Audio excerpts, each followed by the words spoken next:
മലയാളികൾ മാത്രമല്ല ഇന്ത്യയാകെ കാത്തിരിക്കുകയാണ് എമ്പുരാന്റെ വരവിനായി. എമ്പുരാൻ കാണാൻ വേണ്ടി പ്രേക്ഷകർ ഒന്നടങ്കം ആകാംക്ഷയോടെ തന്നെയാണ് കാത്തിരിക്കുന്നത്. ഇപ്പോഴിതാ കേരളത്തിലെ ഒരു കമ്പനി ചിത്രം കാണാൻ വേണ്ടി ജീവനക്കാർക്ക് അവധിയും ടിക്കറ്റും നൽകാനൊരുങ്ങുകയാണ്. എസ്തെറ്റ് എന്ന സ്റ്റാർട്ടപ്പ് കമ്പനിയാണ് ഇങ്ങനെ അവധി നൽകിയിരിക്കുന്നത്.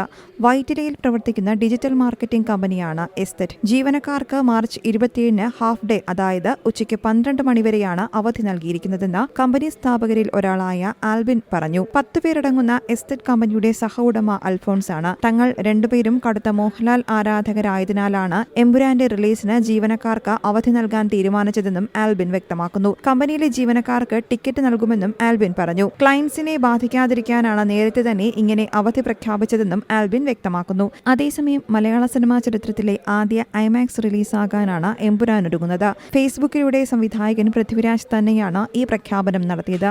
മലയാള സിനിമയുടെ പുത്തൻ ഭാവിയുടെ തുടക്കമാകട്ടെ എന്ന് പൃഥ്വിരാജ് ഫേസ്ബുക്കിൽ കുറിച്ചു. ഐമാക്സും മലയാള സിനിമയും തമ്മിലുള്ള ദീർഘവും മഹത്തരവുമായ ഒരു ബന്ധത്തിന്റെ തുടക്കമായി ഇത് മാറട്ടെ എന്നാണ് പൃഥ്വിരാജ് കുറിച്ചത്. മാർച്ച് 27 മുതൽ തെരഞ്ഞെടുത്ത ലോകമെമ്പാടുമുള്ള ഐമാക്സ് സ്ക്രീനുകളിൽ എമ്പുരാൻ ദൃശ്യമാകുമെന്നായിരുന്നു വമ്പൻ പ്രഖ്യാപനം നടത്തിക്കൊണ്ട് ടീം എമ്പുരാൻ പറയുന്നത്. ഒപ്പം മോഹൻലാലിന്റെയും പൃഥ്വിരാജിന്റെയും കഥാപാത്രങ്ങൾ ഒന്നിച്ചുള്ള പോസ്റ്റും റിലീസ് ചെയ്തിട്ടുണ്ട്. മാർച്ച് 27 രാവിലെ 6 മണി മുതൽ സിനിമയുടെ പ്രദർശനം ആരംഭിക്കും. ലൂസിഫറിന്റെ രണ്ടാം ഭാഗമായി എത്തുന്ന Empuraan Lyca productions, Aashirvad cinemas, Sree Gokulam movies എന്നിവരുടെ ബാനറിലാണ് നിർമ്മിക്കുന്നത്. 3 ഭാഗങ്ങളിലായി കഥ പറയുന്ന സിനിമാ സീരീസിന്റെ രണ്ടാം ഭാഗമായാണ് എമ്പുരാൻ എത്തുന്നത്. News desk Zee Malayalam news.